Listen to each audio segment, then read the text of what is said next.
सभी को नमस्कार। खनिज और ऊर्जा संसाधन पाठ के महत्वपूर्ण शब्दावली पर आज हम चर्चा करेंगे। और सबसे पहले हम चर्चा करते हैं कि भारत में खनिज की संपन्नता, यानी कि भारत में ऐसे कौन कौन से खनिज हैं जिसमें भारत आत्मनिर्भर है। तो वो है अभ्रक है, मैग्नीज है, बॉक्साइड है, कोयला है।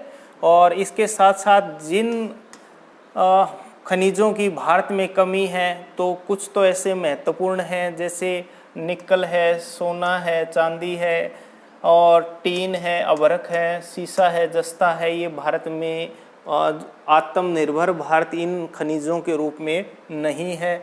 और हम दूसरी श्रेणी में हम बात करते हैं कि धात्विक जो खनिज हैं जिसमें धातु के गुण हैं, मैग्नीज है, सोना है, चांदी, तांबा, सीसा, बॉक्साइड, मैग्नीशियम, ये सभी के सभी जो है धात्विक खनिज कहा जाता है इनको। और अधात्विक जो खनिज हैं जिसमें धातु के गुण नहीं पाए जाते हैं वो नाइट्रेट, पोटास, अभ्रक, कोयला, पेट्रोलियम, ये सभी के सभी अधात्विक खनिज हैं।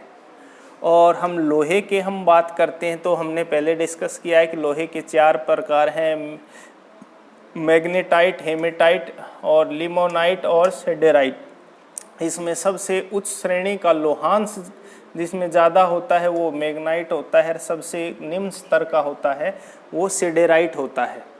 अब कोयले के भी 4 प्रकार हमने डिस्कस किए हैं। जो सबसे बेहतरीन तरीके का जो कोयला है वो एंथ्रेसाइट कोयला है जिसमें 90% के आसपास जो है कार्बन की मात्रा होती है। बिटुमिन कोयला दूसरे श्रेणी का है जिसमें जो है 70 से 80% जो कार्बन मिलता है। लिग्नाइट में 60% और पिट कोयले में 50% के आसपास होता है। तो सबसे उच्च स्तर का एंथ्रेसाइट और सबसे निम्न का पिट कोयला। अब बात करते हैं ऊर्जा किसे कहते हैं। तो किसी भी कार्य करने के लिए बल या शक्ति की आवश्यकता होती है, वो ऊर्जा कहलाती है। और ऊर्जा के 2 हमने इसमें प्रकार किए थे, एक परंपरागत ऊर्जा संसाधन और दूसरा गैर परंपरागत संसाधन। तो परंपरागत संसाधन में लकड़ी है, कोयला, पेट्रोलियम, प्राकृतिक गैस और विद्युत। गैर परंपरागत संसाधनों में हमने सौर ऊर्जा, पवन ऊर्जा, भूतापीय ऊर्जा, परमाणु ऊर्जा, ये वर्तमान समय के आधुनिक या गैर परंपरागत ऊर्जा के संसाधन हैं।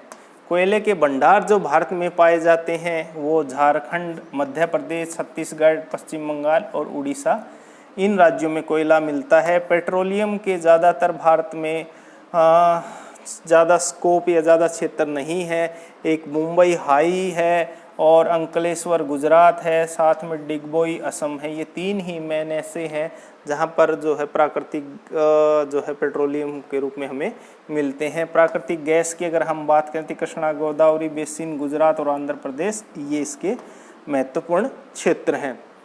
और परमाणु ऊर्जा संयंत्र जो केंद्र है वो भारत में तारापुर महाराष्ट्र में है, कलपक्कम तमिलनाडु में है, एक नरोरा उत्तर प्रदेश में है, रावत भाटा जो है परमाणु संयंत्र राजस्थान में है, काकरपारा जो परमाणु संयंत्र गुजरात में है, कैगा परमाणु संयंत्र कर्नाटक में है। ये बहुत ही महत्वपूर्ण है और ये सारे के सारे परमाणु संयंत्र आपके मैप में भी आते हैं, 1-2 जरूर इसमें से आता है।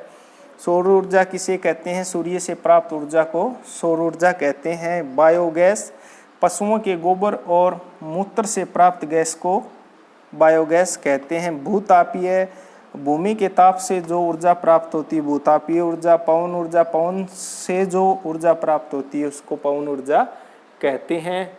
और महत्वपूर्ण शब्दावली में भी उत्खनन है। उत्खनन का मतलब होता है जब हम विभिन्न खनिजों को भूमि से खोद कर निकालते हैं तो वो जो खोदने की प्रक्रिया है वो उत्खनन कहलाती है। खनिज संचयन जो है कायांतरिक चट्टानों में मिलते हैं।